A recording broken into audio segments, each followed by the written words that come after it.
The rate of affordability of homes has now reached a new high. Couples who earn a combined salary of €100,000 are unable to afford to buy homes across Dublin and the commuter counties. So will the average working couple continue to be priced out of it? For more on this, I'm joined in studio by Karl Deeter from Irish Mortgage Brokers. Karl, good morning. Good morning, Pat. So what is to be done? That's a lot of money, €100,000. And if you do the multiplier, what you're allowed by the central bank to borrow, and you add in that you must have saved a deposit, it means that these houses are probably 450 plus.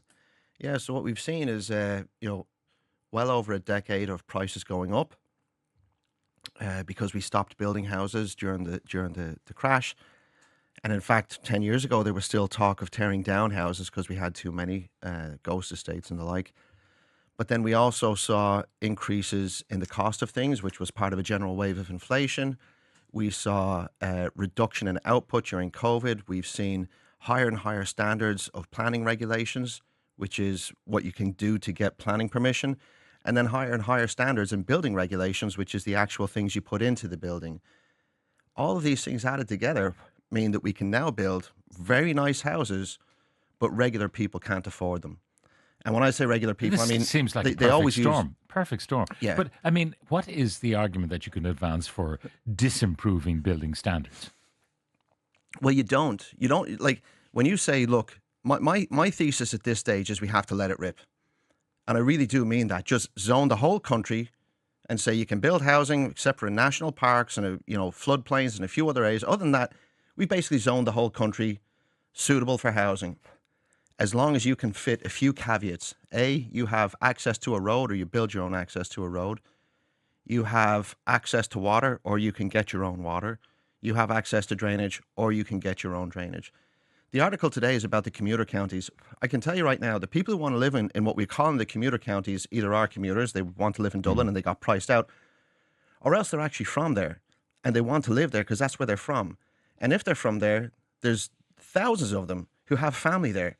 And of those thousands, there's thousands who come from a farming background or where houses were on 2 acres and the family could, hive off Karl, 2 half-acre yours is a sites. recipe. Every farmer becomes a developer. He's got a field that's not doing too well, is not very good for the crops and not much grazing on it, a bit rocky or whatever. So he says, I'll put up 50 houses in that field. So every farmer, a developer. Well, that would be one way of looking at it, but I think you'd have to put some caveats around it, and you could put in that if you want to build on the land, it has to be yours, or you can sell it to someone. You could cap it, at 10 units or something like that. What I'm trying to say is this idea that we can save ourselves by rolling out, these 500 unit, very successful developments, which are wonderful, and I love seeing them. But they take 20 years. There's something like 300 units that are going to wrap around my house where I live at the moment. It has taken 20 years and they're still not finished. What do you mean by units? Are they apartments or are they houses? Houses. See, there is a huge demand for houses, but a lot of the land that's available for housing is not where people want their houses to be. But here's the thing.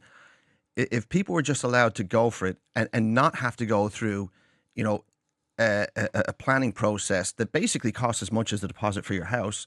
So when people say, oh, you need 10% deposit, if you were able to build your own house, this is the way most of the world works, by the way. Most of the world. The way that we are, we seem to think in Europe, oh, we're the standard. We're not. We're actually an outlier in the level of standards and regulations, red tape, housing prevention. And people come up with all sorts of arguments. Oh, what about the scenery? What about, people living far from the shops? Whatever.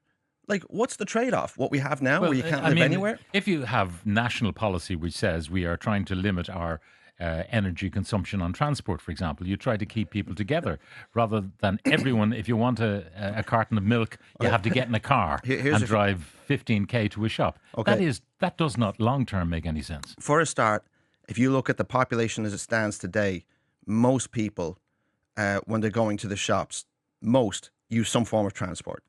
Second, if you could also put in a caveat that if you want to have this, no frills planning permission, that you have to put in photovoltaic systems. And then, boom, now you're generating your own electricity. Now you can generate the electricity for an electric car.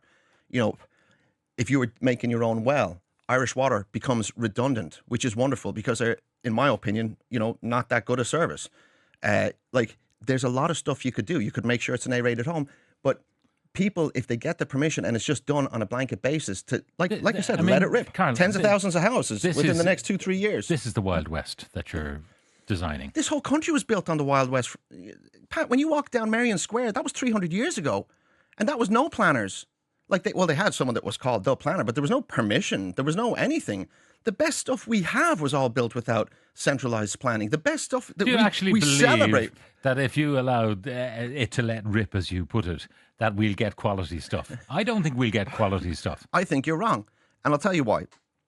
A, because the person paying for it will definitely want it to be of a decent quality. And you could also, within this, say on every house, there is a contribution of, say, €1,500, €2,000, and we're actually going to have proper building inspectors to make sure this is done right. I see this in action. North America, South America, all over the place. A decent inspection regime. You're allowed build in many different ways, many different typologies. There's all sorts of things nowadays. There's printed houses. There's prefabbed houses. There's houses that come in modular units. There's all sorts of stuff. And half the time we can't even start looking at these because our regulations won't let it happen. And what I'm saying is we've tried to plan our way to success and failed every single time for the last 30 years. And so just spend a year and say, let it rip and see what comes in, and no one can offer a cogent argument for why homelessness, unaffordable housing, and a destroyed future for people, because don't forget, like, even during the famine mostly affected west of Ireland. There was still food in Dublin. Well, you create an economic famine when people can't afford a house. You create a future where they stop having kids, where they stop doing all sorts of things. They stop having a future. You can't take that from the younger generation. No one advocates for them. I'm advocating for them. I'm saying I want them to succeed. Yeah, but we haven't exhausted the real possibilities. I mean, what you're talking about is just letting it rip and no planning, no controls, all sorts of I know you're saying you'll have inspectors. I'm not saying no. I'm not saying no planning. What I'm saying is you take away the authority of the planners to grant you the permission. You have permission if you can fit these rules. But all you're saying to me is what I've been saying on this program for years now, is that you need a rules-based system. Everybody knows the rules and they can get on with it. And if it means that the locals, if they see that this proposal is in adherence with the rules, they can't stop it. It just goes ahead because it's a rules-based system. But they don't want to do that because that takes away the political, I suppose, opportunism that is available to them to trick around. Everybody, Pat, everybody who makes any decision in this country to do with housing has a house. All right? And all the people who have no voice and who want a house are the ones who are affected by those decisions. I'm just back from Arkansas in the USA. I can tell you right now, whatever people's preconceptions about that place, because like the Ozarks TV show made it famous, they are light years ahead of us. Those hillbillies make a laughing stock of Ireland in general when it comes to housing. Their ability a strong breeze comes along and the houses blow away. I mean, that's the truth of it. Well, those strong breezes are called actually tornadoes, and no, the houses don't blow away. No, but you know what I mean. They don't actually build to the same quality as European traditionally has built. European house builders. Well, but American. They just figure if it blows away, system, we'll build another one. That is part of it, and they also tend to build in timber, which is a far more sustainable, less environmentally damaging way of doing it. And that's one of the reasons why houses can blow down. Again, and tornadoes are kind of they're a special thing. I'm telling you right now, the houses don't blow away. Like, that's just not a thing, except for with massive natural disasters. Hurricanes are something else. Tornadoes, we know, are highly destructive of pretty much everything. Yeah, but hurricanes equally, they only affect the first mile and a half of the coastline. Once you're inland, it turns into a bad storm. Houses never blow down.